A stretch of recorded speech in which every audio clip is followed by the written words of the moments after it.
Hello students, my name is Bhuvnesh Patsaria. I am a faculty at Navodaya academy Indore. अभी recently हम लोगों ने जो पेपर कंडक्ट कराया था उसका फिजिक्स सेक्शन आज मैं आपके साथ डिस्कस करने जा रहा हूं। टॉपिक है मोशन इन 1D।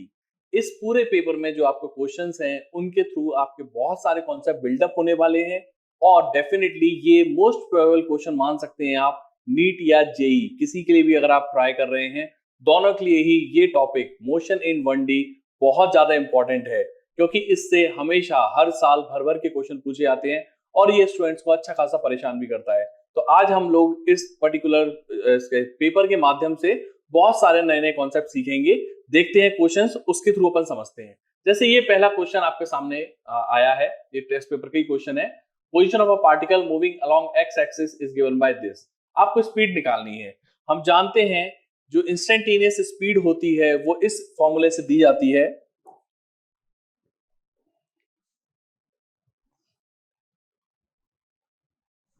ओके, आप जानते हैं जो स्पीड होती है वो हम dx/dt से बोलते हैं, ठीक है। तो आपने बेसिकली क्या करना है, ये जो एक्सप्रेशन दिया हुआ है इसको डिफरेंशिएट करना है विद रिस्पेक्ट टू टाइम और t की वैल्यू फिर फाइनली आपको 1 सेकेंड डाल देनी है। तो वहां से आपका आंसर आ जाएगा। आप जब इसको सॉल्व करेंगे तो आप देखेंगे आपका जो आंसर है वो d आ रहा है।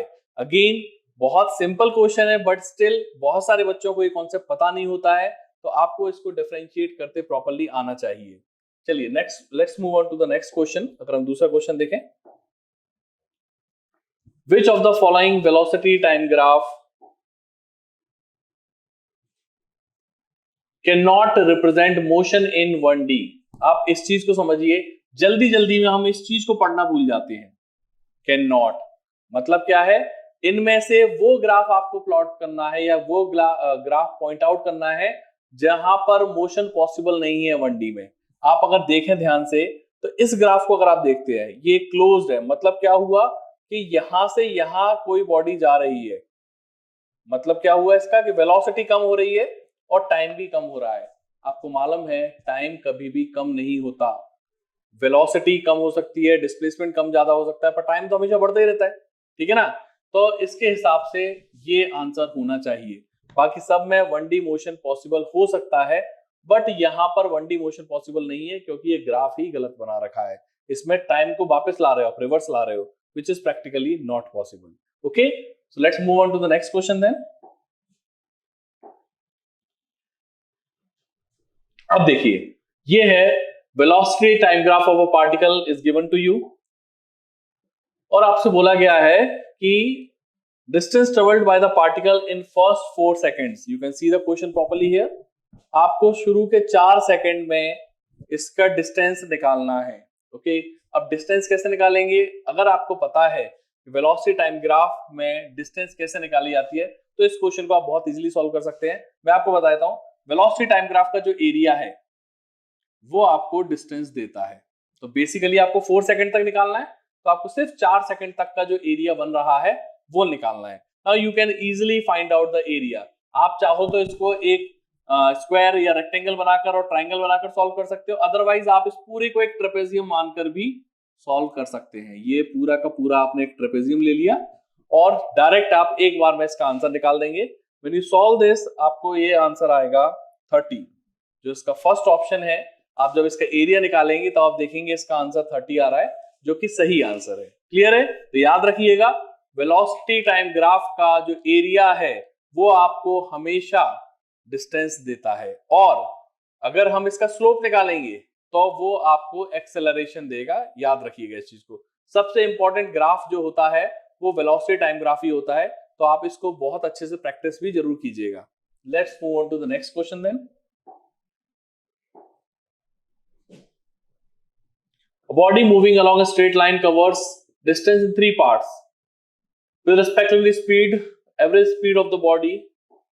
ओके, देखिए इसमें बोल रहे हैं कि respectively with the speed, average speed of the, okay fine, now see what they are saying is, इसमें average speed का कॉन्सेप्ट लगा रहे हैं। बेसिकली वो क्या बोल रहे हैं कि सभी में स्पीड जो है वो 7 मीटर पर सेकंड दे रखी है, सभी में आपकी स्पीड सेम है, डिस्टेंस अलग अलग कर रखी है। इसको 3 मीटर है, this is 6 metre and this is 12 metre. Now average speed का formula we know that it is total distance upon total time. अक्सर हम जो गलती करते हैं वो यही है, टोटल डिस्टेंस तो आप यहां से डायरेक्ट निकाल देंगे, पर टोटल टाइम के लिए आपको क्या करना पड़ेगा। मान लेते हैं यहाँ पे t1 है, यहाँ पर t2 टाइम है और यहाँ पर t3 टाइम है, तो बेसिकली आप ऐसा लिखेंगे पहले, और t3 टाइम कैसे निकलेगा, t1 t2 t3 कैसे निकलेंगे, आप इतने पार्ट पर speed equal to distance upon time वाला फॉर्मूला लगाइए। जैसे मैं एक पार्ट निकाल के बता देता हूं, आप लिखेंगे speed equals to distance upon time, तो यहां से t1 की वैल्यू आ गई 3/7। इस तरीके से t2 भी निकालिए, t3 भी निकालिए, सारी वैल्यूज यहाँ पुट कर दीजिए। जब आप ये सारी चीजें कर देंगे तब आप देखेंगे कि आपका आंसर आ रहा है। क्लियर है? और टाइम भी निकालने को बोला है तो टाइम आपका यहां से निकल ही जाएगा डायरेक्ट। क्लियर है? तो ये भी एक एवरेज जो स्पीड वाले क्वेश्चंस हैं उसमें अक्सर हम यही गलती करते हैं कि हम यहां पर ना टाइम को प्रॉपर्ली कैलकुलेट नहीं करते हैं, जो कि मोस्ट ऑफ द स्टूडेंट के साथ दिक्कत आती है। तो इस चीज को आप अच्छे से क्लियर कर लीजिएगा। Let's move on to the next question then.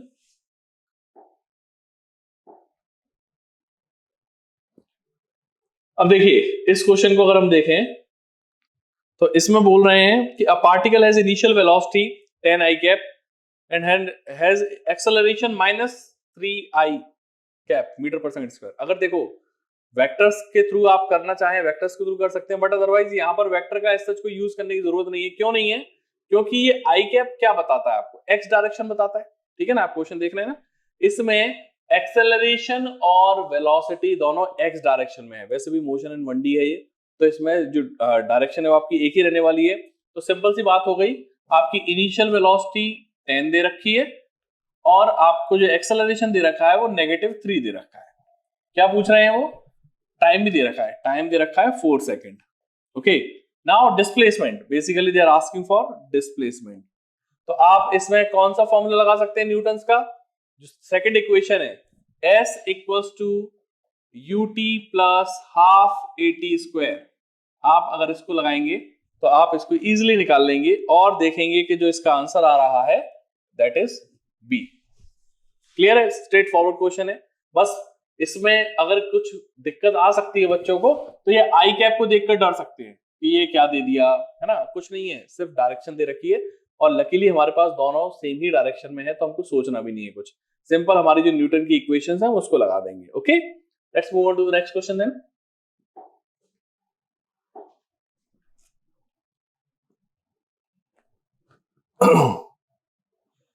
Okay, a stone is projected vertically upward with the speed of this from the top of tower. It strikes the ground with the speed then the height of the tower is.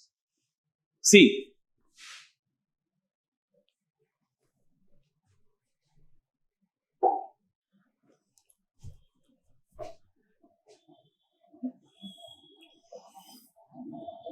what we are doing is we have a stone. We are projecting this stone vertically upwards with the speed of 30. Okay. Now what is happening? ये ऐसे जाएगा और ऐसे करके ये नीचे आ जाएगा। अच्छा, कह रहे हैं कि जब ये यहां पर आया तब जो इसकी स्पीड थी, जिसको हम फाइनल वेलोसिटी कह सकते हैं, दैट इज 10√3। ओके ओके, अब आपसे कह रहे हैं कि भाई हाइट निकालिए। देखिए अगर हम थर्ड इक्वेशन लगाएं, ये मान लेते हैं इसकी जो हाइट है वो h है। सो अगर हम थर्ड इक्वेशन लगाएं, v square equals to u square plus 2gh। Free fall motion में आपको मालूम है जो एक्सेलरेशन होता है वो g से रिप्लेस कर दिया जाता है। नाउ v जो है वो आपका -10√3 है। नेगेटिव क्यों लिख रहा हूं? साइन कन्वेंशन क्या कहता है, अगर कोई चीज डाउनवर्ड डायरेक्टेड है तो उसको नेगेटिव के साथ रिप्रेजेंट किया जाएगा। ओके, इनिशियल वेलोसिटी ऊपर की तरफ है 30 का स्क्वायर प्लस, एक्चुअली माइनस ही लिख देता हूं डायरेक्ट 2, क्योंकि जी भी हमेशा नीचे की तरफ होता है, इंटू एच। आप जब इसको सॉल्व करेंगे तब आप देखेंगे जो आपका आंसर आ रहा है दैट इज डी। बहुत इजी इक्वेशन है, कुछ भी नहीं है, सीधे आपको यहाँ पर, आपको बस कंफ्यूजन इस बात का हो सकता है कि अरे ये ऊपर जा रहा है फिर यहाँ पर आया, तो ये आपने एच क्यों लिख दिया है ना। एच इसलिए लिख दिया बेटा क्योंकि जो डिस्प्लेसमेंट होता है it is the shortest distance between initial and final point. ये हमारा इनिशियल पॉइंट था और फाइनल पॉइंट ये है, तो इनके बीच की जो दूरी है ना यही आपका डिस्प्लेसमेंट कहलाएगी। इससे कोई फर्क नहीं पड़ता इससे पहले बॉडी कहां तक होकर आई है, आपको इनिशियल पॉइंट देखना है और फाइनल पॉइंट देखना है बस, तो वो आपका डिस्प्लेसमेंट बताएगा हमेशा। क्लियर है? चलिए नेक्स्ट क्वेश्चन करते हैं।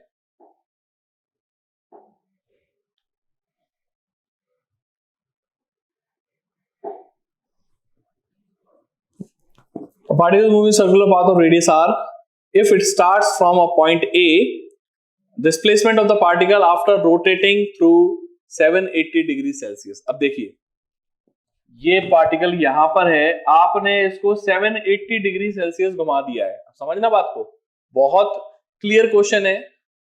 780 डिग्री सेल्सियस बेसिकली क्या होगा आप समझ सकते हैं इसको। देखिए जब आप पूरा एक चक्कर काट देते हैं ना तब 360 डिग्री बनता है, तो 360 डिग्री एक चक्कर में, दूसरे चक्कर में 720 डिग्री हो गया, पर हमको तो 780 पे जाना है।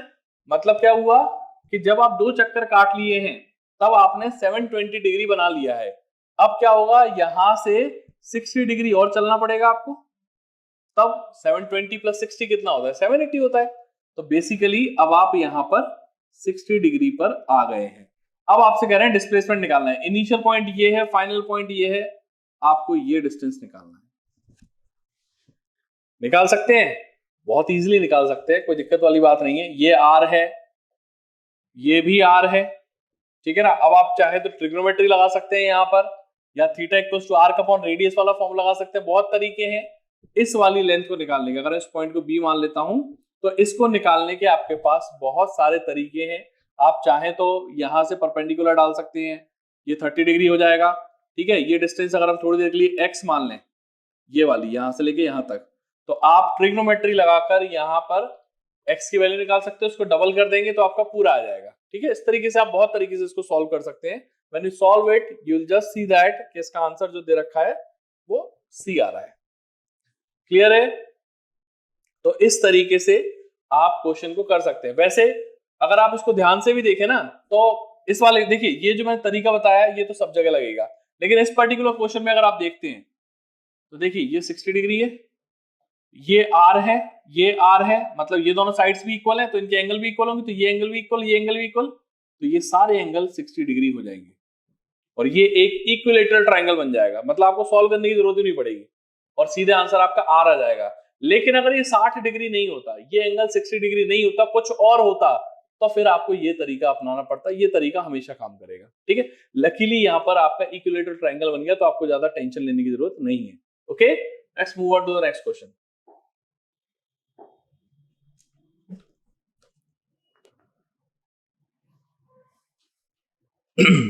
ये बहुत कंसेप्चुअल क्वेश्चन है, मेरे ख्याल से इसको डिस्कस ना भी किया जाए तो भी आप जानते हैं। A body is moving along a straight path, which of the following is true? हम जानते हैं कि डिस्टेंस जो होती है वो डिस्प्लेसमेंट से हमेशा बड़ी आती है। मैक्स जो है डिस्प्लेसमेंट डिस्टेंस के इक्वल हो सकता है, कभी भी डिस्टेंस डिस्प्लेसमेंट से छोटी नहीं हो सकती। तो इसका जो सही आंसर है वो सी हो जाएगा। बहुत कंसेप्चुअल क्वेश्चन है, need not to discuss much, इसमें बहुत ज्यादा टाइम देने की आपको जरूरत नहीं है। अब कह रहे हैं पोजीशन टाइम ग्राफ दे रखा है, मतलब डिस्टेंस टाइम ग्राफ दे रखा है आपको। Instantaneous velocity of the particle is negative at that point. किस पॉइंट पर आपकी इंस्टेंटेनियस वेलोसिटी नेगेटिव होगी? क्या हो गया question? Okay, can you see the question? इसमें आपको अलग अलग पॉइंट दे रखे हैं ए बी सी डी, तो आपको ये बताना है किस पॉइंट पर इंस्टेंटेनियस वेलोसिटी जो है वो नेगेटिव होगी। अब सबसे बड़ा प्रश्न ये उठता है कि इंस्टेंटेनियस वेलोसिटी निकालेंगे कैसे? स्पीड टाइम ग्राफ में आप इंस्टेंटेनियस वेलोसिटी कैसे निकालेंगे? ये एक बहुत बड़ा क्वेश्चन है। बहुत सिंपल है, आपको बेसिकली इसका स्लोप निकालना है। जिस भी पॉइंट पर आपको इंस्टेंटेनियस स्पीड या इंस्टेंटेनियस वेलोसिटी निकालना है डिस्टेंस टाइम ग्राफ में, तो आप क्या करेंगे, आप उस पर्टिकुलर पॉइंट पर स्लोप डाल देंगे। अब देखिए, अगर आप यहां देखते हैं तो यहां पर स्लोप कुछ ऐसा आएगा, यहां पर जो है कुछ स्लोप ऐसा आएगा, लेकिन अगर आप यहां देखते हैं इस पॉइंट पर तो स्लोप आपका नेगेटिव डायरेक्शन में जा रहा है। स्लोप मतलब बेसिकली एक्स एक्सिस से जो एंगल आप बना रहे हैं, तो ये आपका नेगेटिव जा रहा है। तो उस अब देखिए यहां पर देख लीजिए आप चाहे ये सारे जो एंगल हैं ये पॉजिटिव है, ये 0 से 90 के बीच में है, ये देखिए 90 से बाहर चला गया, सेकंड क्वाड्रेंट में चला गया, और सेकंड क्वाड्रेंट में हम जानते हैं जो tan होता है, क्योंकि स्लोप जो दिया जाता है वो tan थीटा से दिया जाता है, ये थीटा आपका एंगल है, तो यहां पर जो tan थीटा है वो नेगेटिव आएगा, तो इसलिए जो आपका ऑप्शन है वो ये हो जाएगा। क्लियर है? Now let's move on to the next question.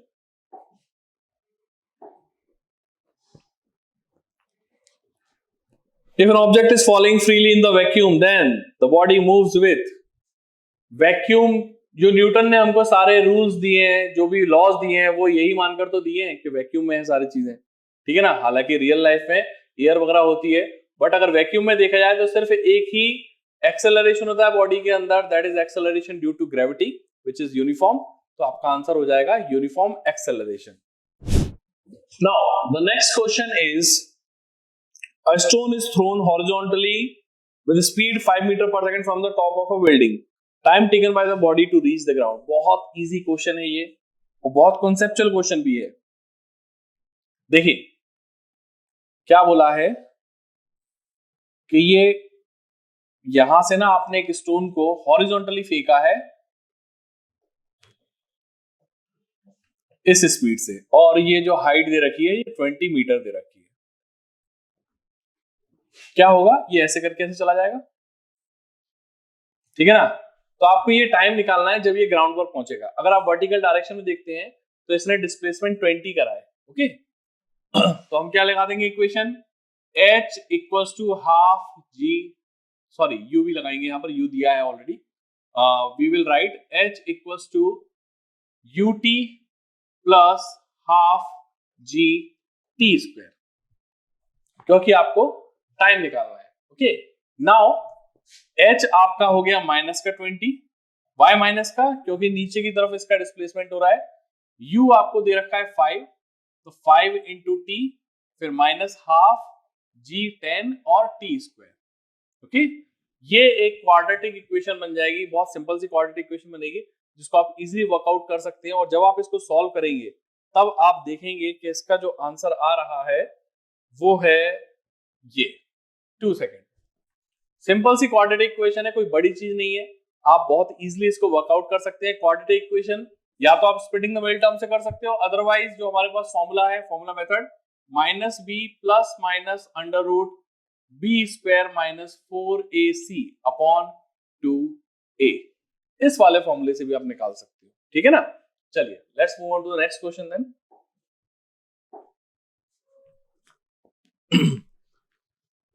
A particle is released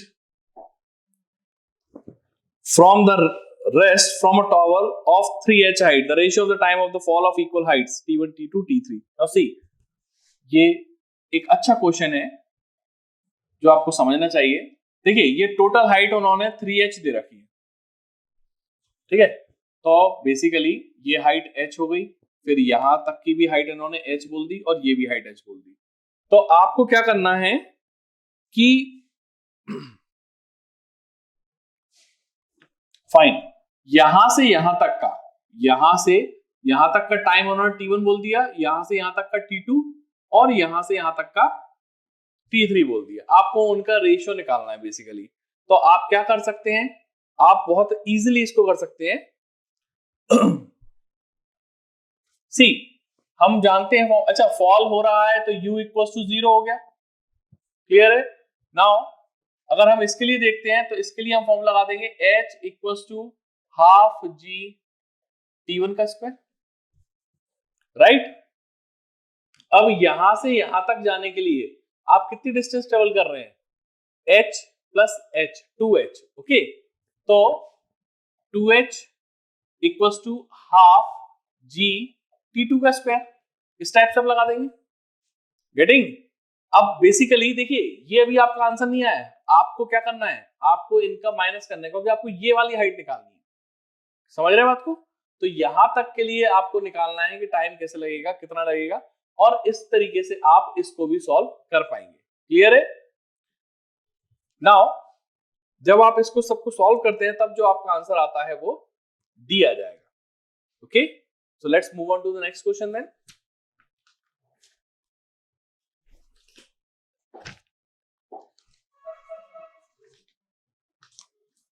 Okay, position time graph of an object is shown in the figure. The ratio of the speed of the particle at t equal to 3 to the t equals to 7 second. अभी just हमने थोड़ी देर पहले position graph वाला एक question करा था. आपको मैंने बताया था आपको बेसिकली एरिया निकालना है. आप एरिया निकालेंगे तो आपको स्पीड मिल जाएगी किसी भी पर्टिकुलर पॉइंट पर. ओके, तो आपको t इक्वल टू 3 पे बोला है. t इक्वल टू 3 यहां कहीं आ जाएगा.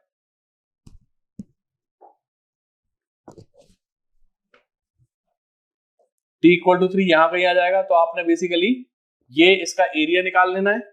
Okay, and t equal to 7 seconds पे, तो 7 कहीं यहां आ जाएगा. क्लियर है?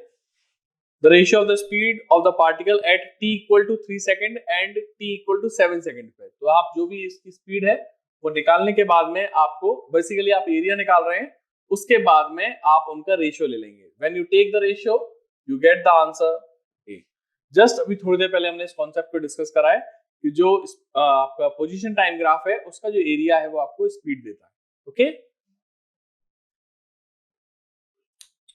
क्या बोल गया मैं?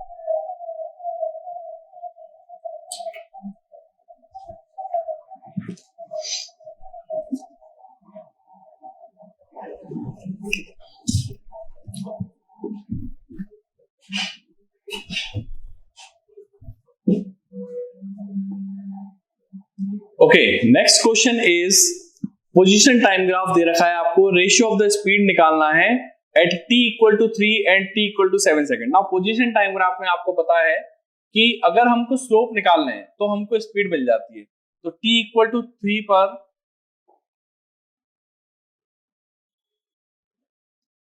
t इक्वल टू 3 पर आप स्लोप निकालेंगे. मतलब बेसिकली आप ये निकाल रहे हैं, आपको मालूम है स्ट्रेट लाइन है तो जो यहां पर स्लोप बनेगा वही स्लोप यहां पर आ जाएगा. ऐसे ही t इक्वल टू 7 पर 7 इधर कहीं आएगा. ओके, तो आपको इसका स्लोप निकालना है तो बेसिकली आप इस ट्राइंगल का स्लोप निकाल लीजिए दिस अपॉन दिस करके, तो सेम ही आएगा क्योंकि वो एक ही स्ट्रेट लाइन है. तो इसका स्लोप इस पॉइंट पर और इस वाली लाइन का स्लोप निकाल लीजिए. दोनों का आप रेशियो ले लेंगे तो आपका जो स्पीड है उसका रेशियो आ जाएगा at t equal to 3 second and t equal to 7 seconds पर. क्लियर है?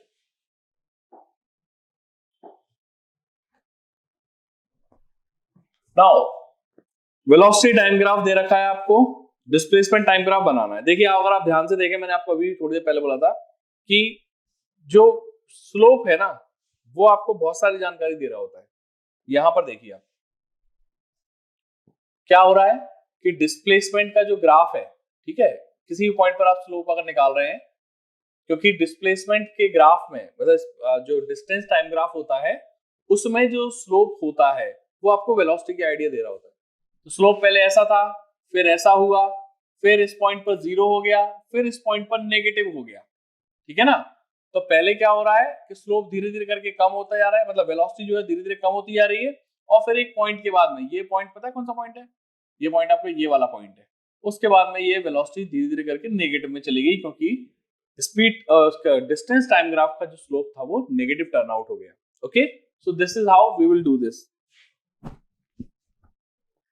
तो इसका जो सही आंसर है वो बी हो जाएगा.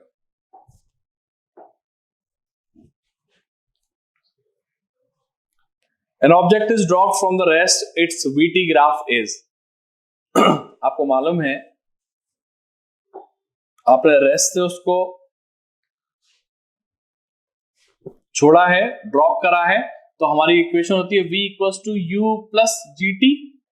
अब u तो 0 है तो v इक्वल्स टू हो गया gt. g फिक्स होता है तो बेसिकली ये y इक्वल टू mx वाला एक ग्राफ बन गया है जो कि एक स्ट्रेट लाइन को रिप्रेजेंट करता है जो ओरिजिन से निकल रही होती है. ओके, तो इस तरीके से इसका आंसर जो है वो ए हो जाएगा। क्लियर है? Let's move on to the next one.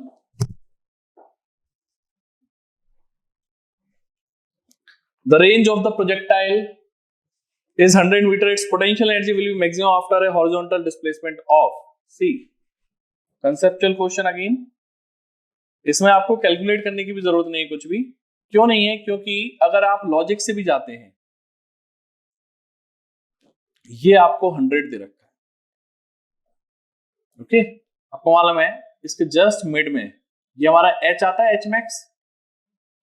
इस पॉइंट पर जो पोटेंशियल एनर्जी है वो मैक्सिमम होगी, और वो डिस्टेंस कितनी है? 50। ये वाली डिस्टेंस ये 50 है, तो इसका जो आंसर है वो 50 हो जाएगा। हॉरिजॉन्टल आपको डिस्टेंस बताने को बोला था उन्होंने। क्लियर है?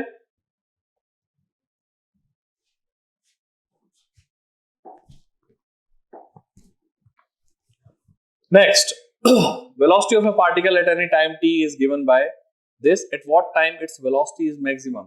देखिए, जब भी किसी फंक्शन को मैक्सिमाइज या मिनिमाइज करना होता है, हम उसको बेसिकली डिफरेंशिएट करके जीरो पुट कर देते हैं। वही चीज हम यहां करने वाले हैं। आपको वेलोसिटी दे रखी है 2t 3 माइनस टी। क्लियर है? तो डिफरेंशिएट कर दीजिए, dv by dt equal to 0 कर दीजिए। अब आप चाहे थोड़ा इसको सिंप्लीफाई कर लीजिए, ये हो जाएगा 6t माइनस 2t स्क्वायर। तो अगर आप इसको डिफरेंशिएट करते तो ये हो जाएगा 6 minus 4t equal to 0, t equal to 6 by 4 और 3 बाय 2। तो आंसर आपका आ गया डी। क्लियर है? याद रखिएगा, किसी भी फंक्शन को मैक्सिमाइज करना हो या मिनिमाइज करना हो, दोनों ही केस में आपको जो फंक्शन दिया है उसको डिफरेंशिएट करके इक्वल टू 0 पुट करना है, जैसे हमने इस वाले केस में करा।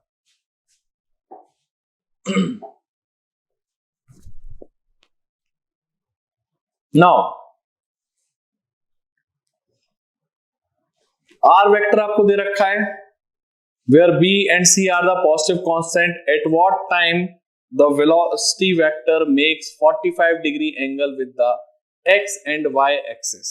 Okay, now basically what they are saying is कि देखिए, अगर मैं इसका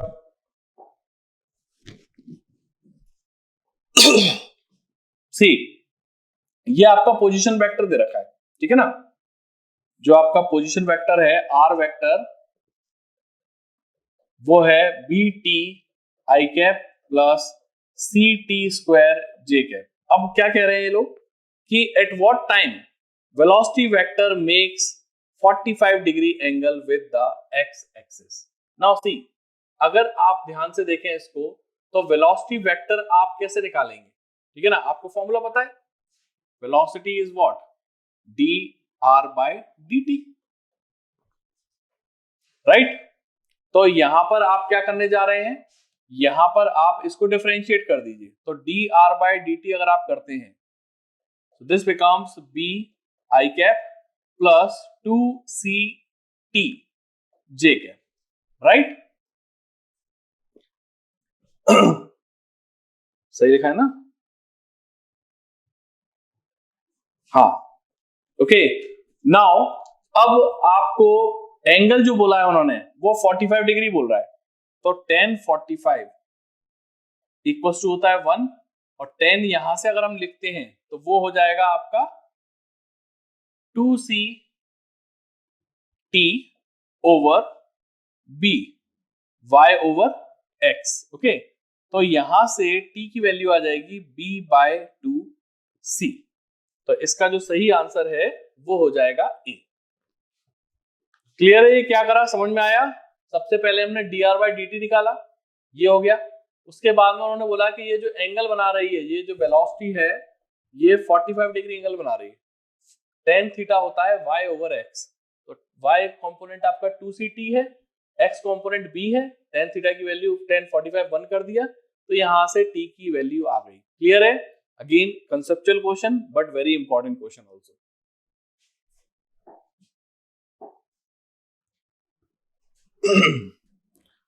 Now the next one is equation of projectile is given this. what are the projection angle from the horizontal and horizontal range? Now अगर आपको equation of trajectory याद है तो फिर ये क्वेश्चन आपके लिए किसी भी परेशानी को पैदा करने वाला नहीं है। इक्वेशन ऑफ ट्रेजेक्टरी याद है क्या होता था? y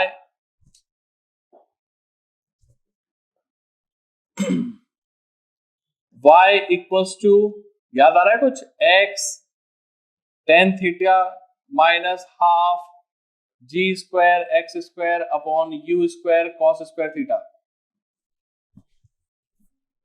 half g x square. So this is the equation of trajectory. आप अगर यहां पर जो रिलेटेड वैल्यूज है वो रखेंगे तो आपको यहां से एंगल भी निकल कर आ जाएगा, जो इनिशियल एंगल ऑफ प्रोजेक्शन होता है। यहां से देखिए ये थीटा जो है that is angle of projection. Okay, तो इसको आप कंपेयर कीजिएगा, आपका आंसर आ जाएगा। मैं आंसर बता देता हूं, answer is c. Now the next question. A body is fired at an angle with horizontal with velocity v naught. Okay, it remains in air for 6 seconds. The maximum height reached by the body is. Very simple question and very basic question. आपको 6 seconds दे रखा है, ये क्या है? This is time of flight. ये आपको 6 second दे रखा है। ओके, अब मैक्सिमम हाइट निकालना है तो एच मैक्स का फॉर्मूला लगाना है आपको। आई जस्ट होप कि आपको ये सारे फॉर्मूले पता है। अगर नहीं पता तो सबसे पहला काम आपको इन फॉर्मूलों को यूज करते आना चाहिए, कैसे इनको अप्लाई किया जाता है। ये बहुत स्ट्रेट फॉरवर्ड क्वेश्चन है। टाइम ऑफ फ्लाइट का 2u sin theta by g होता है, तो वहां से आप वैल्यू निकालकर एच मैक्स वाले फॉर्मूले में रख दीजिएगा, आपका आंसर 100% आ जाएगा। मैं आंसर बता रहा हूं आपको, जो आंसर है दैट इज 45 मीटर।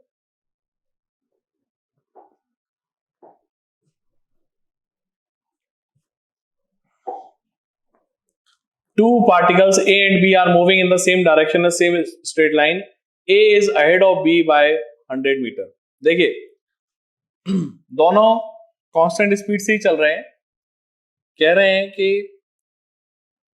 यहां पर B है और यहां पर A है, इनके बीच में जो डिस्टेंस है वो 100 मीटर है। Okay,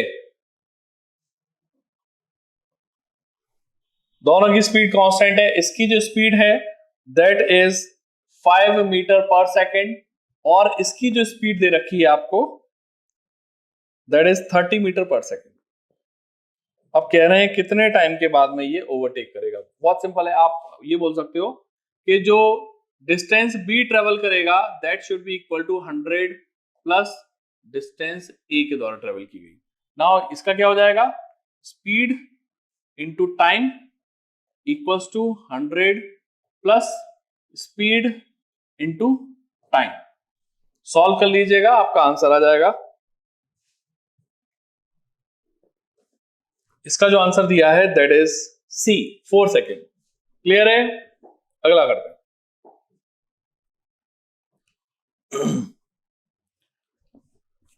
A particle moves along a straight line such that, okay, ये इस टाइप का क्वेश्चन अभी हमने थोड़ी देर पहले करा था। इस बार आपको सेम जो x है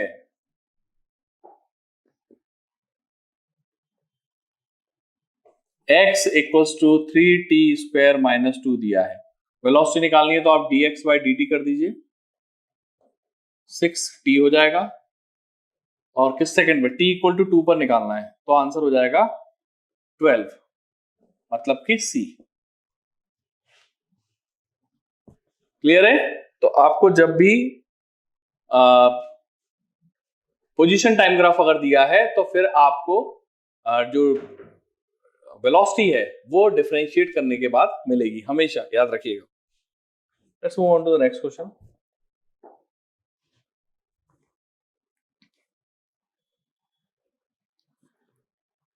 नाउ सी, यहां पर आपको इनिशियल वेलोसिटी दे रखी है। अगर आप क्वेश्चन की लैंग्वेज पढ़े क्लियरली तो आपको इनिशियल वेलोसिटी दे रखी है u 36 kilometre per our, mind it.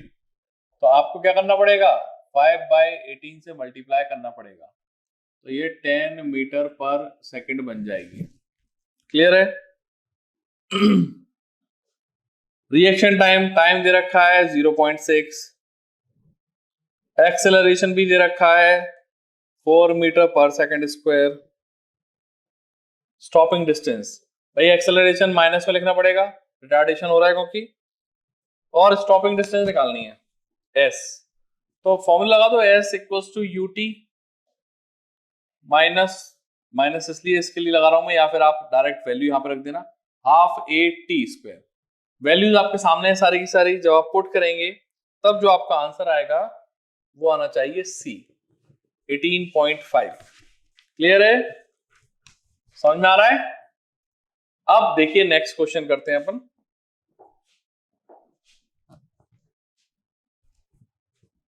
Acceleration time graph आपको दे रखा है, इसके उसमें आपको वेलोसिटी टाइम ग्राफ बनाना है।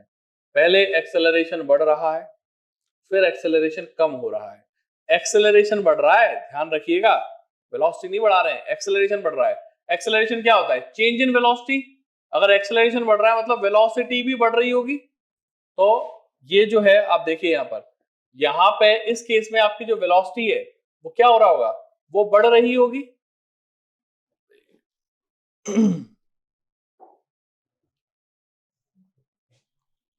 इस पर्टिकुलर पार्ट में अगर हम वेलोसिटी देखें तो एक्सेलरेशन बढ़ रहा है तो वेलोसिटी बढ़ रही होगी, और इस पर्टिकुलर पार्ट में क्या हो रहा होगा? आपकी जो वेलोसिटी है वो कम होने लग जाएगी, लाइक दिस। तो ये जो ग्राफ है ये कुछ ऐसा बन जाएगा वेलोसिटी टाइम ग्राफ का, क्योंकि इधर वेलोसिटी जो है वो आपकी कम होगी, एक्सेलरेशन कम हो रहा है इसलिए, ठीक है ना। ये कुछ वैसे ही है, ये पॉजिटिव एक्सेलरेशन वाला पार्ट है, ये नेगेटिव एक्सेलरेशन वाला पार्ट है, बस।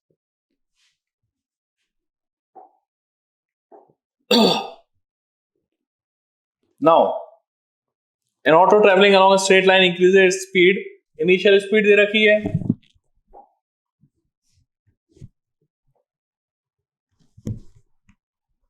u दे रखा है 30, v दे रखा है 50, ठीक है, और डिस्टेंस भी दे रखी है s 180।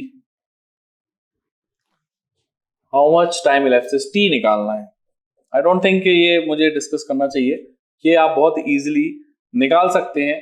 पहले आप a निकाल लीजिए, है ना, v equal to u plus a t से a निकाल लीजिए, फिर तीसरी इक्वेशन लगा दीजिएगा v square equal to u square plus 2as, या फिर सेकंड भी लगा सकते हैं, it is up to you, जो आपको लगानी है आप लगा सकते हैं। तो इसका जो सही आंसर है, अच्छा आपको क्या निकालना है? टाइम निकालना है ना। ओके, तो फिर आप एक काम कीजिएगा, सबसे पहले वी यू एस दिया है ना, तो यहां से इस वाली की इक्वेशन का यूज कीजिएगा सबसे पहले, तो वहां से ए आ जाएगा और ए को उठा के यहां डाल दीजिएगा। ओके, तो फिर आपका टाइम आ जाएगा, तो टाइम जो है वो आएगा 4.5 सेकेंड। क्लियर है? तो ये जो डेटा दिया है बस वही तो तीन इक्वेशन है, उसी को तो अपन घुमा घुमा के कभी इधर से कभी उधर से उन्हीं का यूज कर रहे हैं, तो यहां पर भी हमने वही काम करा है। Let's move on to the next one.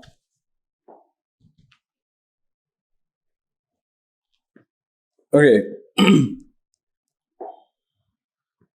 a particle starts from the rest has an acceleration for the 10 seconds। पहले केस में u0, a जो है वो 2, और टाइम जो दे रखा है वो आपको 10 सेकेंड दिया है, ठीक है। After that it travels 30 second with constant speed.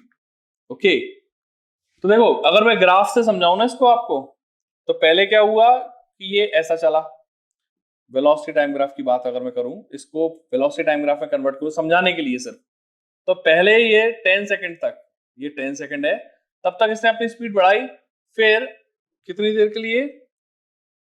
अगले 30 सेकंड के लिए यहां पे गया ये 30 सेकंड तक, it travels for 30 second with constant speed. तो ये बेसिकली देखो 10 तो ये हो गया था, तो ये आपका 40 हो गया होगा ग्राफ पर, क्योंकि 40 माइनस 10 तभी तो ये 30 होगा। उसके बाद फिर इसने एक रिटार्डेशन दिखाया अपना, तो यहां पर ये रिटार्डेशन इसने दिखाया। Okay, find the total distance travelled by the particle. इसको ग्राफ से करोगे ना तो ज्यादा इजी हो जाएगा, तो आप बेसिकली इस वाले पार्ट का एरिया निकाल लीजिए, ये जो स्पीड है ये निकाल लीजिएगा, कितनी आएगी ये 10 सेकंड पे जो इसकी स्पीड होगी v equals to u plus at से आप स्पीड निकाल लीजिएगा, वो यहां पर आ जाएगी। जैसे यहां पर अगर मैं बात करूं तो ये तो 0 है, तो ये 20 आ गई, तो ये स्पीड 20 दे रखी है और सारा डेटा मैंने यहाँ पे डाल रखा है। ये वाला टाइम आपको निकालना पड़ेगा, ये कहां पर जाके खत्म हो रहा है मोशन। तो 20 यहाँ पे इनिशियल स्पीड लेना, फाइनल स्पीड 0 लेना, ठीक है। एक्सेलरेशन दे रखा है तो वहां से टाइम निकाल लेना, किस टाइम पे जाकर ये फाइनली स्टॉप हो जाएगा। फिर आप इस वाले पार्ट का एरिया निकाल लेना, इजिली वर्कआउट करोगे। जो आंसर है वो आपका 750 आना चाहिए। आई एम प्रीटी श्योर कि आप इसको कर पाएंगे, ठीक है। मैंने आपको कॉन्सेप्ट बता रहा हूं यहाँ पर, क्योंकि मैं चाहता हूं कि ये सारी प्रैक्टिस आप अपने लेवल पर करें, सो दैट आपके जो कॉन्सेप्ट है वो प्रॉपर तरीके से बिल्डअप हो पाए। I am just guiding you कि आपको करना किस तरीके से है। Okay, let's move on to the next question.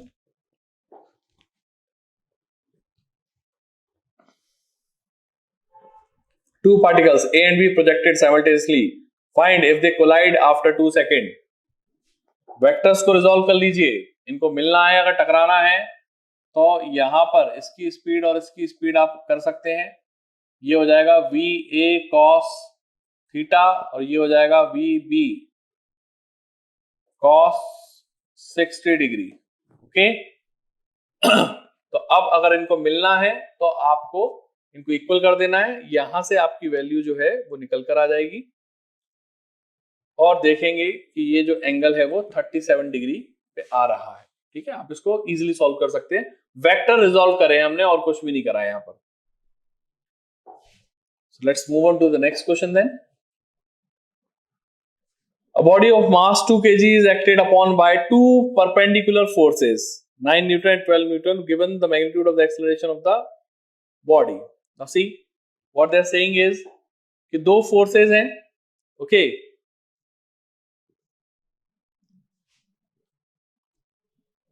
ऐसा कुछ है।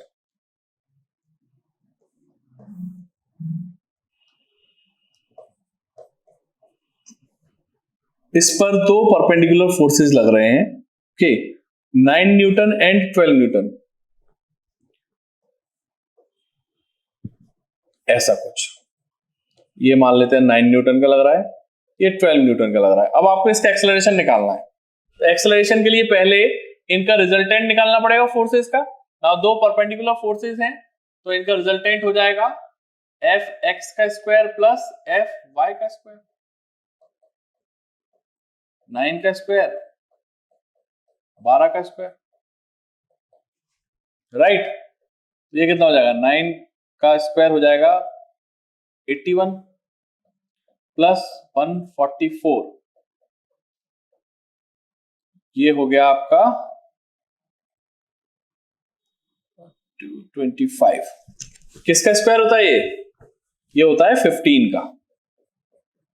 तो आपका जो फोर्स है वो 15 है, ओके। फोर्स फॉर्मूला होता है force equals to mass into acceleration, acceleration equals to force over mass.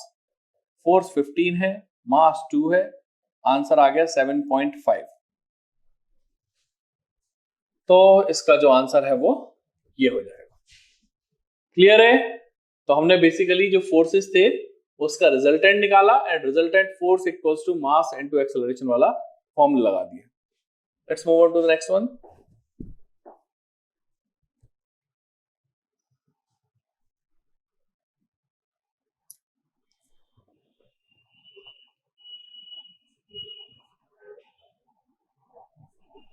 Okay, the lift is coming from the 8th floor and is just about to reach 4th floor, ठीक है। Lift ऊपर से नीचे आ रही है। Sign convention अगर आप ध्यान रखें,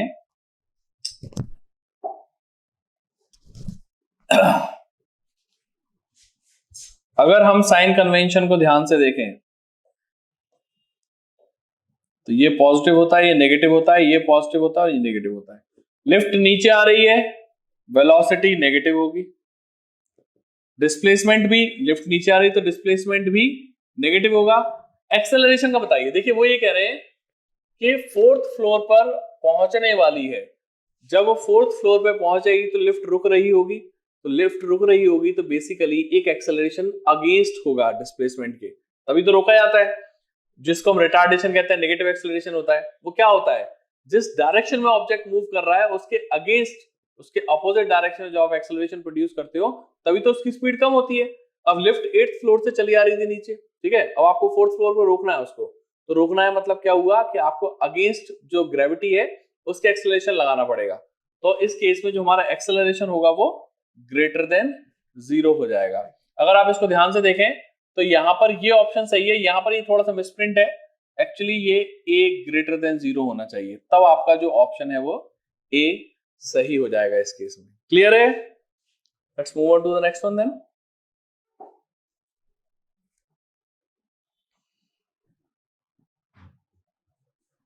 okay, a ship is traveling due east at a speed of 15 kilometre per our. Okay, देखिए ये क्वेश्चन थोड़ा सा ट्रिकी बोल सकते हो, थोड़ा लेंदी भी बोल सकते हो इसको। वो कह रहे हैं पहले तो आपको डायरेक्शंस क्लियर है कि नहीं है? This is north, east, west and south. अब क्या कह रहे हैं वो कि एक शिप है जो ईस्ट की तरफ इस तरीके से 15 किलोमीटर पर आवर से चल रहा है। Speed of the boat heading 30 east of north. See, east of north का मतलब हो गया ये 30 डिग्री है। एक बोट है जो यहां पे 30 है तो ये 60 हो जाएगा, अगर वो 30 है तो ये 60 हो गया। ओके, तो बेसिकली ये जो है ना, ये क्या है, ये है शिप की स्पीड है विद रिस्पेक्ट टू ग्राउंड, ये वाली। ओके, और बोला है इन्होंने कि the speed of the boat heading 30 degree east of north, मतलब ये बोट की स्पीड होगी ग्राउंड के रिस्पेक्ट में। और कह रहे हैं कि शिप से अगर उसको देखा जा रहा है तो ये शिप के नॉर्थ पे अपीयर हो रहा है। नॉर्थ देखो मैं इसके हिसाब से बनाता जा रहा हूं, ठीक है, तो ये हो गया हमारा velocity of boat with respect to ship. Clear है? अब अगर हम इसके कंपोनेंट करें तो हम देख सकते हैं velocity of boat with respect to ground times cos 60 degree, that should be equal to 15। ये देखिए ये वेक्टर है, इसके इस पर्टिकुलर वेक्टर का इस डायरेक्शन में जो कंपोनेंट होगा वो ये होगा, that should be equal to 15। तो आप यहां से सॉल्व करेंगे तो आपको आंसर मिल जाएगा। cos 60 कितना होता है 1/2, तो इंटू 1/2 इक्वल टू 15, तो आंसर आ जाएगा आपका 30 किलोमीटर पर आवर। क्लियर है? Let's move on. Okay, so this is the next question. A boy walks to his school with constant speed 2.5 kilometer and walks back with this constant speed। See, मैंने आपको पहले भी बताया है, मैं आपको फिर समझा देता हूं, अगर डिस्टेंस सेम है, ठीक है ना, तो उस केस में हमारे पास एवरेज स्पीड निकालने का डायरेक्ट फॉर्मूला है। एवरेज स्पीड इक्वल्स टू होता है 2v1 v2 over v1 plus v2। इसकी कंडीशन बस ये है कि जो डिस्टेंस है वो सेम होना चाहिए, जो कि इस केस में है। ए से बी पर गया, वापस बी से ए पर आ गया, ठीक है ना, तो डिस्टेंस सेम है, ए से बी के बीच की डिस्टेंस भी सेम है, बी से ए के बीच की डिस्टेंस भी सेम है। क्लियर है? तो इसमें आप ये डायरेक्ट फॉर्मूला लगा देंगे, और जब आप ये फॉर्मूला लगा देंगे तब आपके सामने जो आंसर आएगा वो ये आएगा, सी। चलिए नेक्स्ट क्वेश्चन पे चलते हैं। A body is thrown upward, it returns to the ground describing parabolic path. Which of the following remains constant? See, देखिए आपने बेसिकली एक बॉल को ऊपर फेंका, ठीक है, और वो पैराबोलिक पाथ पे गई, तो बेसिकली प्रोजेक्टाइल मोशन हो गया। प्रोजेक्टाइल मोशन में हम पढ़ चुके हैं कि हॉरिजॉन्टल कंपोनेंट जो होता है वेलोसिटी का वो कभी नहीं बदलता है, क्योंकि हॉरिजॉन्टल में कोई फोर्स ही नहीं लग रहा है। जब फोर्स ही नहीं लग रहा है तो उसको कोई बदलने वाला ही नहीं है। तो इस केस में हमारा जो आंसर होगा that will B D, horizontal component of the velocity of the ball, which of the following remains constant बोला है, तो आंसर हो जाएगा डी। क्लियर है? Next, a car A is moving in northeast direction with velocity 60 km per hour, and another car is in southeast direction. The direction of the A relative to B makes an angle. See, ये ना थोड़ा सा relative velocity पे concept, मतलब आपका अगर अच्छा है, अगर आपका इस पे ग्रिप अच्छी है तो आप इसको इजीली कर लेंगे। क्लियर है? देखिए मैं बताता हूं आपको कैसे। वो कह रहे हैं कि नॉर्थ ईस्ट डायरेक्शन में, तो वेलोसिटी ऑफ ए जो होगा ना वो हो जाएगा आपका 60 आई कैप प्लस 60 जे कैप। क्यों ऐसा क्यों लिखा मैंने? अभी मैंने डायग्राम थोड़ी देर पहले बनाया था। North east west south, north east का मतलब ये वाला, अब ये बीचों बीच है तो इसमें एंगल जो है हमारा 45 डिग्री है, तो ये हो गया 60 आई कैप प्लस 60 जे कैप। ठीक है, दूसरा बोल रहे हैं कि जो बी है वो साउथ ईस्ट, साउथ ईस्ट कौन सा होगा? ये वाला। ये वेलोसिटी ऑफ बी लिखने जा रहा हूं मैं, ये वेलोसिटी ऑफ ए है। तो कितनी हो जाएगी ये उन्होंने जो दे रखी है? अब देखिएगा इधर x तो पॉजिटिव है तो 80 आई कैप, पर y जो है वो नेगेटिव है तो माइनस का 80 जे कैप लिखना रहेगा। क्लियर है? अब इनकी रिलेटिव वेलोसिटी अगर मुझसे निकालने को बोला जाए तो इनकी रिलेटिव वेलोसिटी हो जाएगी VAB, which is nothing but VA minus VB। जब आप ये वेक्टर्स रख देंगे, ये V है ये VB वेक्टर है, तब आप देखेंगे जो आपका रिजल्ट आ रहा है -20 आई कैप प्लस 140 जे कैप, ये रिजल्ट आ रहा है आपका। अब कह रहे हैं कि ये जो वेक्टर है, लेट्स से जिसको हम VAB वेक्टर कह सकते हैं, ये ओरिजिनल जो इनिशियल ए है उसके साथ बीटा एंगल बना रहा है, तो बताइए उस बीटा की वैल्यू क्या होगी? और आंसर जो है आपके 10 के टर्म में दिए हुए, ठीक है ना, 10 बीटा। तो अब बेसिकली इसको मैं थोड़ी देर के लिए बी वेक्टर मान लूं और इसको मैं थोड़ी देर के लिए ए वेक्टर मान लूं, तो अब ये क्वेश्चन रिलेटिव वेलोसिटी से निकलकर वेक्टर में पहुंच गया है। एंगल बिटवीन टू वेक्टर का फॉर्मूला लगा दीजिए, बहुत सिंपल है, cos theta equal to a dot b over mod a mod b. I think आप ये इसको इजीली निकाल सकते हैं, पर यहां से cos आएगा, क्वेश्चन में तो 10 पूछा है तो क्या दिक्कत है? cos आगे तो 10 नहीं निकाल पाएंगे क्या? ट्राइंगल बनाकर आप आराम से कुछ भी निकाल सकते हो, ठीक है ना। जैसे यहाँ पर ये बीटा बोला उन्होंने, तो cos बीटा की वैल्यू जो भी आएगी वो दिस अपॉन दिस आएगी, आप इसको निकाल लेना पाइथागोरस से। उसके बाद में अब आपको जो भी निकालना है, साइन निकालना है, टेन निकालना है, कुछ भी निकालना है, आप इजीली वर्कआउट कर लोगे। तो इसका आंसर मैं बता रहा हूं, इसका जो आंसर है दैट इज 4/3। करके देखिएगा, आप इजीली इसको निकाल लेंगे।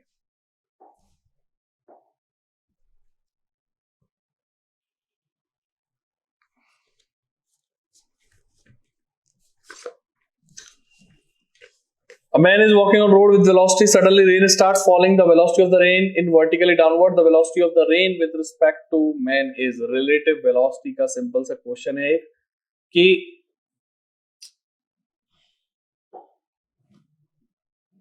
जो वेलोसिटी ऑफ मैन है, ठीक है, वो आपको दे रखी है 4। मैं डायरेक्शन के साथ लिख रहा हूं तो ये आई कैप हो गई। और suddenly the rain starts falling, velocity of rain, velocity of rain is 10 j cap. The velocity of rain with respect to man, VRM, velocity of rain minus velocity of man, कर दीजिए 4 i cap, sorry 10 j cap minus 4 i cap। इससे कोई फर्क नहीं पड़ना क्योंकि आपको जो है वो मैग्नीट्यूड निकालना है। तो 10 का स्क्वायर प्लस 4 का स्क्वायर अंडर रूट 116, यही ऑप्शन में दिया भी गया है, तो इसका आंसर हो जाएगा c option, sorry b option. Clear है? चलिए नेक्स्ट क्वेश्चन करते हैं। ओके, अब इस क्वेश्चन को अगर हम देखते हैं तो इसमें आपको क्या बोल रखा है कि जो पार्टिकल है वो वेस्ट पे जा रहा है with the velocity 10 meter per second, ठीक है ना। अगर हम इसको बना लें फिर से, north east west and south. Okay, now अगर हम इनिशियल वेलोसिटी लिखना चाहें तो बोल रहे हैं कि this will be -10 i cap and your final velocity is in south direction which is 10 meter per second, मतलब कि that will be 10 j cap. Okay, अब एक्सेलरेशन हम जानते हैं v माइनस u अपॉन टी होता है। ये सारी वैल्यूज आप पुट कर देंगे यहाँ पर, आपको टाइम 20 दे रखा है, v 10 है, माइनस ऑफ 10 आई कैप। सी आपको ना यहाँ पर वेक्टर फॉर्म में नहीं, आपको उन्होंने मैग्नीट्यूड वाइज दिया है, तो आपको बेसिकली इसका अंडर रूट निकालकर इसकी वैल्यू निकालनी है। अब जब सॉल्व करेंगे तो आप देखेंगे इसका आंसर जो है वो ए आ जाएगा। क्लियर है? यहां से आप इजिली इसका मैग्नीट्यूड निकाल सकते हैं। एक वेक्टर का मैग्नीट्यूड होता है उसके x कंपोनेंट के स्क्वायर प्लस उसके y कंपोनेंट के स्क्वायर का अंडर रूट। क्लियर है? Let's move on to the next question then. Now, speed of the two identical bikes V and 4B at an instant, brakes are applied. Now, अब देखिए, final velocity 0 है, initial velocity जो दे रखी है पहले वाले bike की, सॉरी,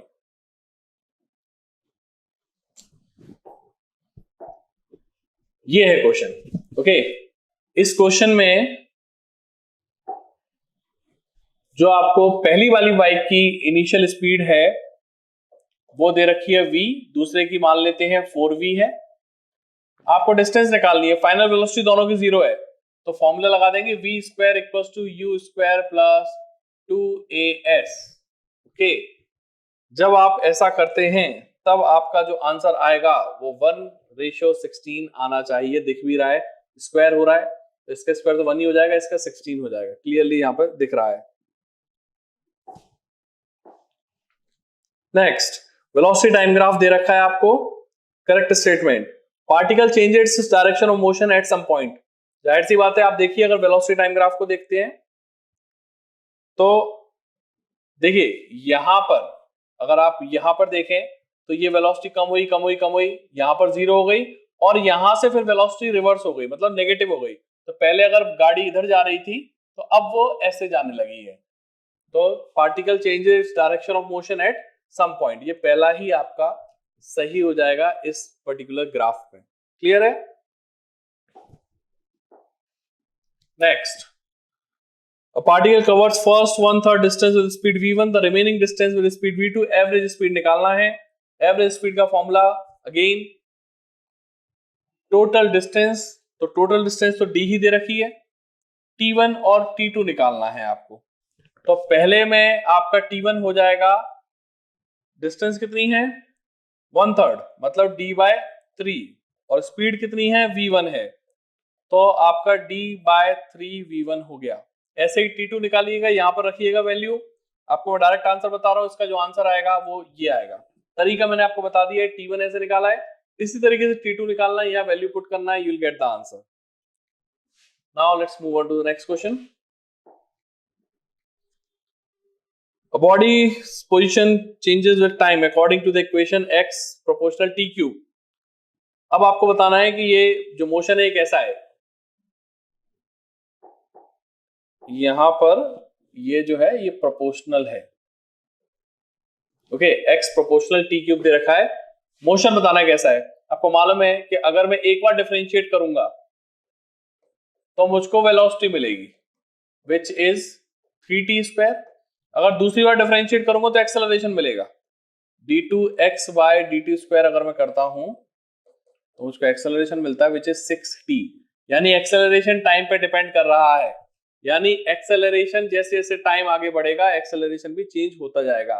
तो एक्सेलरेशन चेंज हो रहा है, तो this is an example of non uniform accelerated motion वाला। क्लियर है? Next, A body is projected on ground with this velocity, maximum height निकालना है। ये रही वेलोसिटी। आप जानते हैं अगर प्रोजेक्टाइल को आपने प्रोजेक्ट करा है तो इसके दो कंपोनेंट होते हैं ux, uy। ux अगर इससे देखेंगे तो ये आपका x कंपोनेंट है 6 हो गया, ये आपका y कंपोनेंट है 8 हो गया। आपको मैक्सिमम हाइट निकालना है। फॉर्मूला आप जानते हैं hmax का। इनिशियल वेलोसिटी आपको यहां पर से निकल सकती है, एंगल भी निकाल सकते हैं, बहुत सारी चीजें हम निकाल सकते हैं। I'm leaving this question to you। आपको मैंने बस बता दिया कि यहां से निकालना कैसे है चीजें, इससे आपको ये बनाना है और फिर आपको मैक्सिमम हाइट का फॉर्मूला लगाना है ना। The answer will be this one. Solve कीजिएगा, आई एम श्योर आपको ये आंसर इजीली आ जाएगा, कोई बहुत बड़ी चीज इसमें नहीं पूछी गई है। सो बेसिकली आपको वेलोसिटी ऑफ जो कार है वो दे रखी है 30 मीटर, तो आप उसको 30 आई कैप मान लीजिए। नाउ वो ये कह रहे हैं कि एक बॉल को, इस कार के अंदर से हमने एक बॉल को प्रोजेक्ट करा जो कि 60 डिग्री पर है, तो velocity of ball with respect to जो कार है वो आपको दे रखी है 20। सो दिस बिकम्स, यहां आपको मालूम कंपोनेंट हो जाएंगे 20 cos 60 degree i cap plus 20 sin 60 degree j cap. अब अगर आपको वेलोसिटी ऑफ बॉल निकालनी है with respect to ground, that is nothing but velocity of, ये फॉर्मूला होता है हमारे पास रिलेटिव का,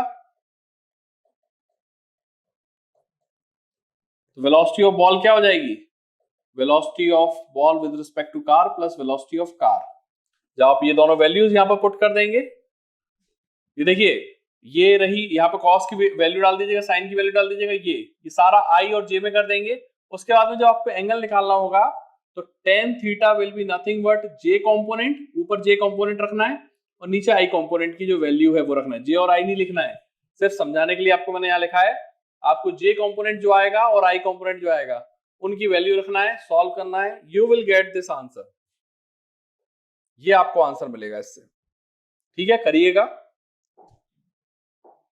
next,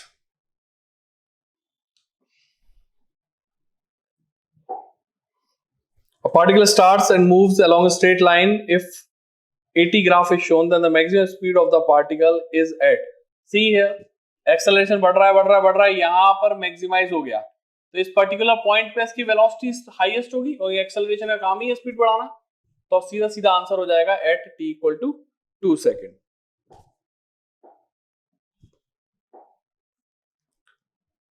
Two cars start off the race with the velocity 4 meter into a straight line with a constant acceleration. If they reach the final point at the same instant, the length of the path is simple. आपका जो motion in 1D का concept है वो यहाँ पर लगाना है। दोनों की वेलोसिटी अलग अलग दे रखी है आपको, तो UA 4 हो गया, UB 2 हो गया, ओके, और एक्सेलरेशन भी दे रखा है आपको, तो पहले वाले का एक्सेलरेशन 1 लेना है, दूसरे वाले का 2 लेना है। कह रहे हैं टाइम दोनों को सेम लग रहा है, तो आप क्या करो, आप दोनों के लिए जो s और same instant the length of the path is, दोनों सेम डिस्टेंस ट्रेवल कर रहे हैं, तो आप यहां पर ut plus half at square पहले वाले के लिए इक्वल टू कर दो दूसरे वाले के लिए, तो वहां से t की वैल्यू आ जाएगी, फिर आप उससे जो इस पाथ की लेंथ है वो इजीली वर्कआउट कर लेंगे।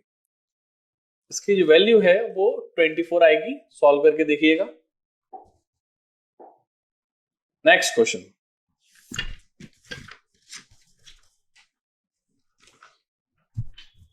Okay, velocity versus time, velocity versus displacement time graph दे रखा है आपको, ठीक है। आपसे पूछ रहे हैं एक्सेलरेशन निकालिए, थोड़ा सा ट्रिकी है, मतलब इसको समझना एक्चुअली। अगर देखिए आपको फॉर्मूले पता है, तो एक्सेलरेशन होता है dv by dt, या फिर हम इसको d2x by dt स्क्वायर भी लिखते हैं, या फिर अगर एक और चीज आप अगर ध्यान से देखें तो हम क्या कर सकते हैं इसमें, देखिए एक्सेलरेशन लिखा है dv by dt, अगर मैं dt, अगर मैं dx से ऊपर नीचे मल्टीप्लाई कर दूं, ठीक है, तो ये वाला जो पार्ट है, देखिए मैं इसको थोड़ा सा ना रीअरेंज करके लिख देता हूं, dx, ये वाला dx by dt into dv by dx। अब dx बाय dt क्या होता है, ये तो v होता है, तो a इक्वल टू हो गया v dv बाय dx। अब ये dv by dx basically slope बताता है, तो यहां पर अगर आप स्लोप देखते हैं, ये x का मतलब यहां पर ये डिस्प्लेसमेंट ही है, तो स्लोप अगर आप देखते हैं तो यहां पर dv बाय dx या s अगर आप यहां लिख रहे हैं, स्लोप आ रहा है 10 बाय 10 मतलब 1, तो ये basically a equal to v वाला ग्राफ हो गया। अगर आप इसको ध्यान से देखें तो ये y इक्वल्स टू x वाली फॉर्म है, जो कि एक इक्वेशन बताती है स्ट्रेट लाइन की जो ओरिजिन से पास हो रही है, तो इसका जो आंसर है वो आपका a हो जाएगा। By this formula. क्लियर है? Next question.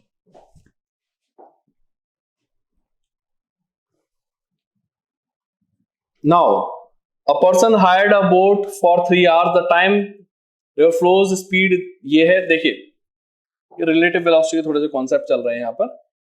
आपको रिवर की जो स्पीड दे रखी है वो दी है 2.5, ओके, और बोट की जो स्पीड है that is equal to 7.5 with respect to water, ये ऐसा। द रिवर, वही कह रहे हैं कि जा रहा है एक पॉइंट पर और फिर लौट कर भी आ रहा है, तो जो डिस्टेंस है वो कितनी, मतलब ऐसे ट्रेवल करिए, टोटल डिस्टेंस पूछिए ना, तो टोटल डिस्टेंस इसने जो ट्रेवल करी है वो 2x करी है।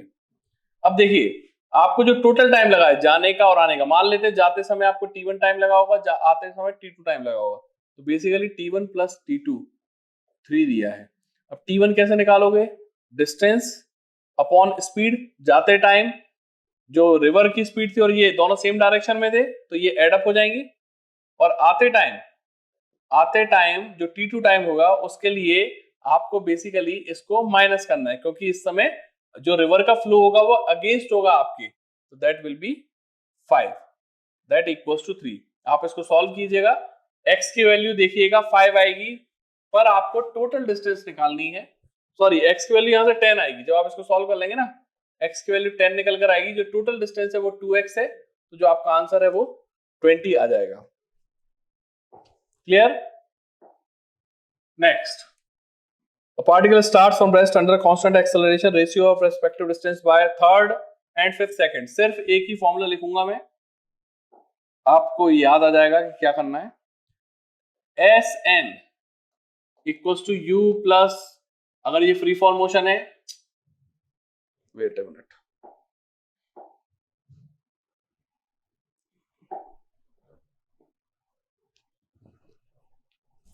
Sn equals to u plus g by 2n minus 1, ये फॉर्मूला होता है। n यहाँ पर नंबर सेकंड का है, एक बार 3 डालना एक बार 5 डालना, you can easily calculate, answer जो आएगा वो 5:9 आएगा, करके देख लीजिएगा। Next, an object travels a distance of 40 meters during the last 2 seconds of its fall when it dropped from the tower। See, एक ऑब्जेक्ट को आपने ड्रॉप करा है, ड्रॉप करा मतलब u0 हो गया, लास्ट के 2 सेकंड में ये कितनी डिस्टेंस ट्रेवल कर रहा है? 40 मीटर। अब आपको हाइट ऑफ टावर निकालनी है, ठीक है? तो देखिए ये जो लास्ट के 2 सेकेंड्स है इसको आप कैसे इंटरप्रेट कर सकते हैं? आप मान लीजिए टोटल टाइम जो हमको लगा वो t लगा, यहां से लेके यहां तक का जो टाइम t लगा, तो ये जो डिस्टेंस है ये वाली, ये t-2 सेकेंड लेगी, ठीक है ना? और ये जो पार्ट है ये 2 सेकेंड का है, बेसिकली लास्ट 2 सेकेंड के लिए। क्लियर है? अब क्या करना है आपको, आप यहां पर वेलोसिटी निकाल लीजिए इसकी, ठीक है? कैसे निकालेंगे? इस वाले फॉर्मूले से, ठीक है? u आपको स्टार्टिंग में 0 दे रखा है, एक्सेलरेशन आपका g होता है, आप इस पॉइंट पे वेलोसिटी निकाल दीजिए और इस पॉइंट पर जो वेलोसिटी आएगी उसको इनिशियल वेलोसिटी मानकर इसको सॉल्व कीजिएगा, you will get the answer. जो आंसर आएगा that will B 45। Now the next one, time taken by a train of length in crossing a bridge of length. देखिए ऐसे क्वेश्चन जब भी आते हैं ना, जो लेंथ होती है वो टोटल ऐड कर दीजिए करिए, तो 1 kilometre plus 2 kilometre is 3 kilometre over, speed कितनी दी है? 1 किलोमीटर पर मिनट, तो 1 हो गया, तो ये आपका हो गया 3 मिनट्स, जो कि आपके सामने ये लिखा हुआ है। क्लियर है? Next, which of the following position time graph the acceleration is negative initially. शुरू में एक्सेलरेशन नेगेटिव था, इधर देखिए वेलोसिटी यहां पर कम हो रही है, स्लोप कम होता जा रहा है ना, इसका मतलब ये हो गया कि यहां पर वेलोसिटी कम हो रही है। वेलोसिटी जब कम होती है तब बेसिकली वो रिटार्डेशन हो रहा होता है वहां पर, और रिटार्डेशन का मतलब होता है नेगेटिव एक्सेलरेशन। तो उस केस में जो आंसर है हमारा वो सी हो जाएगा।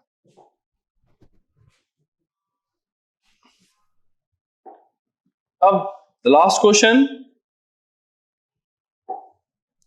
To trains each 800 metre long travelling in opposite direction, velocity this much. See, अभी बताया था मैंने, जब भी ऐसा हो ब्रिज क्रॉस करना है या दो ट्रेन्स है, इनकी जो भी लेंथ है उनको ऐड कर दीजिए। ये आपका हो गया 1600 मीटर, या फिर अगर आप किलोमीटर में चला, वैसे मीटर में चला दीजिए, इसको कन्वर्ट कर दीजिएगा क्योंकि आंसर जो है सेकंड में दिया है, इसको भी कन्वर्ट कीजिएगा, है ना। तो ये 1600 मीटर हो गया, और स्पीड जो हो जाएगी, दोनों ट्रेन अपोजिट डायरेक्शन में आ रही है, स्पीड जुड़ जाएगी 72 किलोमीटर के लिए, कितना 5/18। सॉल्व कीजिएगा, फिर आप क्या करेंगे, time equals to distance upon speed वाला फॉर्मूला लगाएंगे। जब आप सॉल्व करेंगे देन यू विल सी के 80 सेकंड इसका आंसर आएगा। So these were some of the questions जो कि इस टेस्ट में पूछे गए थे, और ये बहुत इंपॉर्टेंट क्वेश्चंस है प्लस कंसेप्चुअल क्वेश्चंस है। ये क्वेश्चंस अगर आपने कर लिए तो आप ये मान सकते हैं कि आपने इस टॉपिक पे अच्छी खासी ग्रिप हासिल कर ली होगी। आई जस्ट होप कि आप सब लोगों का टेस्ट बहुत अच्छा गया होगा। Wishing you all the best.